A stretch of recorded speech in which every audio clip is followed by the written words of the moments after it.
বিসমিল্লাহির রহমানির রহিম। প্রিয় দেশবাসী, আসসালামু আলাইকুম।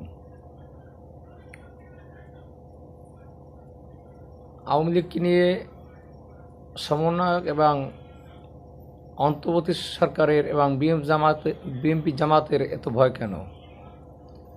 তারা তো আগস্ট মাস থেকে এদেশে সব ভালো কাজ করেছে। যেমন তাদের ভালো কাজগুলা একটু ঘুরে ঘুরে মূল্যায়ন করলে দেখা যায় যে ৫৪ বছরে যে নগ্ন এবং জঘন্যতম কাজ বাংলাদেশে হয় নাই, ৩ মাসে তা করে ফেলেছে। পুলিশ হত্যা, সংখ্যালঘুদের হত্যা, এমনকি আওয়ামী লীগ কর্মীদেরকে ধরে হত্যা, সাবেক ছাত্রলীগ নেতাকে ধরে জবাই করা,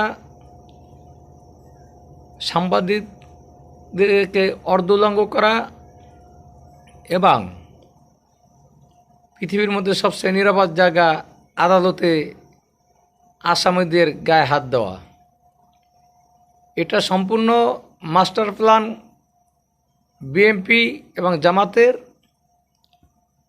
আর এটা সরাসরি এই মাস্টার প্ল্যানের সব কিছু করেছেন ইউনূস সরকার অবৈধ বিচারপতিদের দ্বারা। ছাত্র সমন্বয়কদের এত ভয় কেন? তারা তো সব ভালো কাজ করেছে, তারা তো কিছু খারাপ কাজ করে নাই।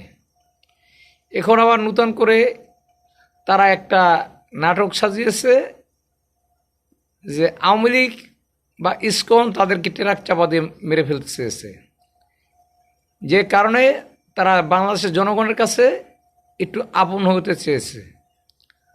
আসলে তারা যে কত নাটক জানে, যদিও একদিন এই নাটক থাকবে না, নাটক বাসরাও থাকবে না,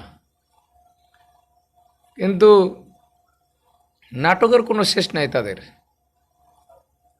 যাই হোক, তাদের নাটক একদিন শেষ হয়ে যাবে, মঞ্চ একদিন ভেঙে পড়ে যাবে।